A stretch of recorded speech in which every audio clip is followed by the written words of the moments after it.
പ്രാർത്ഥനയ്ക്കുത്തരം നൽകുന്നോനേ, നിന്റെ സന്നിധിയിൽ ഞാൻ വരുന്നേ. സ്വർഗീയാനുഗ്രഹ ഭണ്ഡാരത്തിൽ വാതിൽ തുറക്കണമേ. സ്വർഗീയാനുഗ്രഹ ഭണ്ഡാരത്തിൽ വാതിൽ തുറക്കണമേ.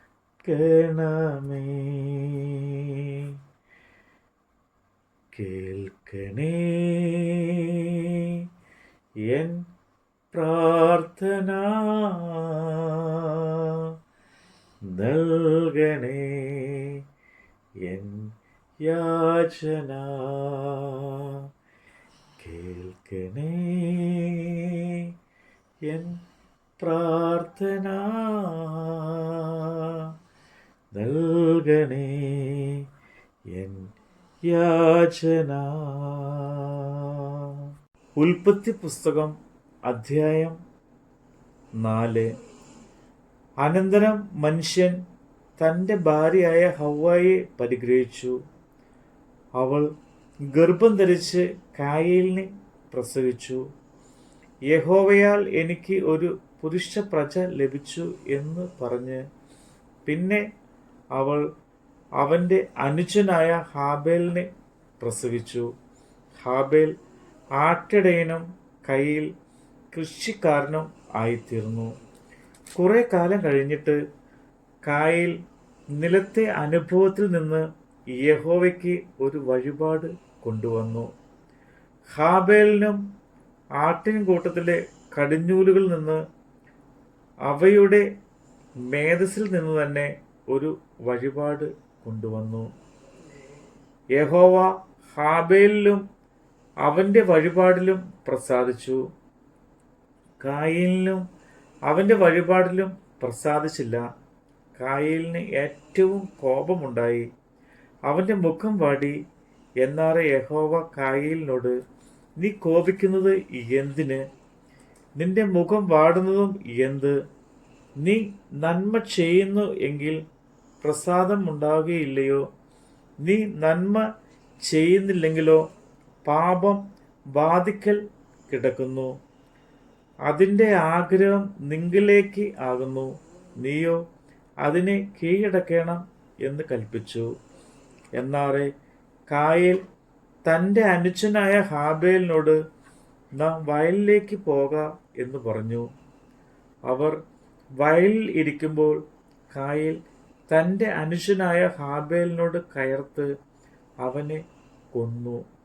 പിന്നെ യഹോവ കായീലിനോട്, നിന്റെ അനുജനായ ഹാബേൽ എവിടെ എന്ന് ചോദിച്ചതിന്, ഞാൻ അറിയുന്നില്ല, ഞാൻ എൻ്റെ അനുജന്റെ കാവൽക്കാരനോ എന്ന് അവൻ പറഞ്ഞു. അതിന് അവൻ അരുളി ചെയ്തത്, നീ എന്ത് ചെയ്തു? നിന്റെ അനുജന്റെ രക്തത്തിന്റെ ശബ്ദം ഭൂമിയിൽ നിന്ന് എന്നോട് നിലവിളിക്കുന്നു. ഇപ്പോൾ നിന്റെ അനുജന്റെ രക്തം നിന്റെ കയ്യിൽ നിന്ന് ഏറ്റുകൊള്ളുവാൻ വായ് തുറന്ന ദേശം നീ വിട്ട് ശാപഗ്രസ്തമായി പോകണം.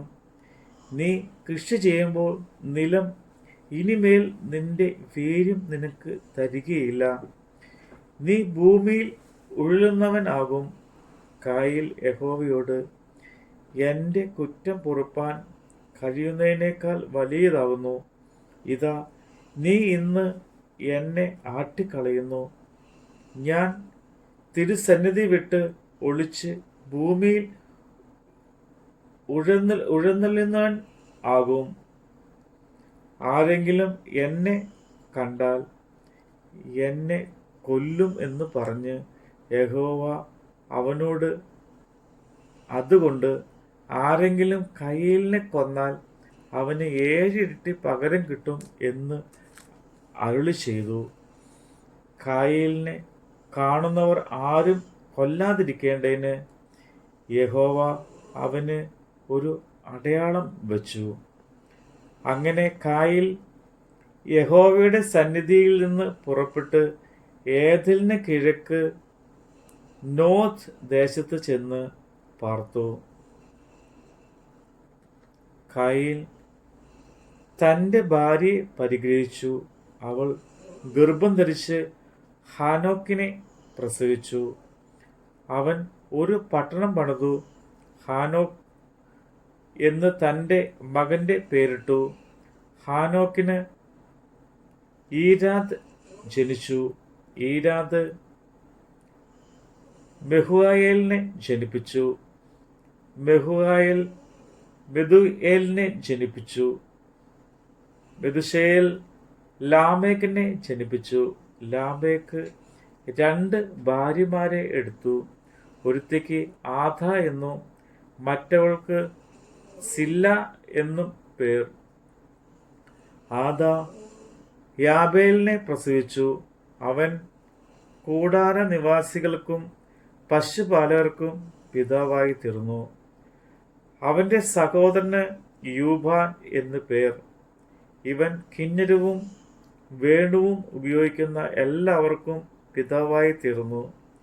സില്ല തൂബൽ കയലിനെ പ്രസവിച്ചു. അവൻ ചെമ്പുകൊണ്ടും ഇരുമ്പുകൊണ്ടുമുള്ള ആയുധങ്ങളെ തീർക്കുന്നവനായി തീർന്നു.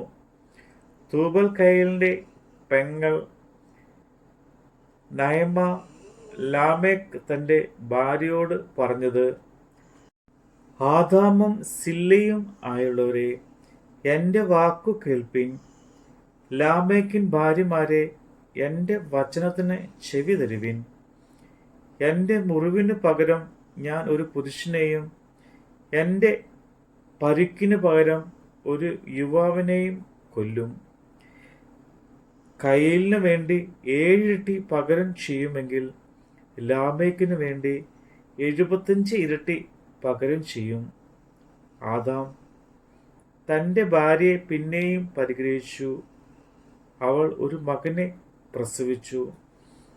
കായീൻ കൊന്ന ഹാബേലിന് പകരം ദൈവം എനിക്ക് മറ്റൊരു സന്തതിയെ തന്നു എന്ന് പറഞ്ഞ് അവന് ഷേത്ത് എന്ന് പേരിട്ടു. ഷേത്തിനും ഒരു മകൻ ജനിച്ചു. അവന് ഏനോഷ് എന്ന് പേരിട്ടു. ആ കാലത്ത് യഹോവയുടെ നാമത്തിലുള്ള ആരാധന തുടങ്ങി.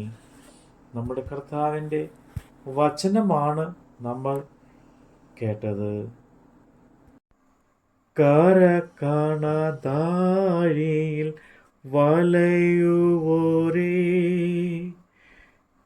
കരുണയെ കാംക്ഷിക്കും മൃതപ്രായരേ, വരികയൻ ചാരത്ത് ബന്ധിതരേ, തരുമാവൻ കൃപ മന ശാന്തിയതും.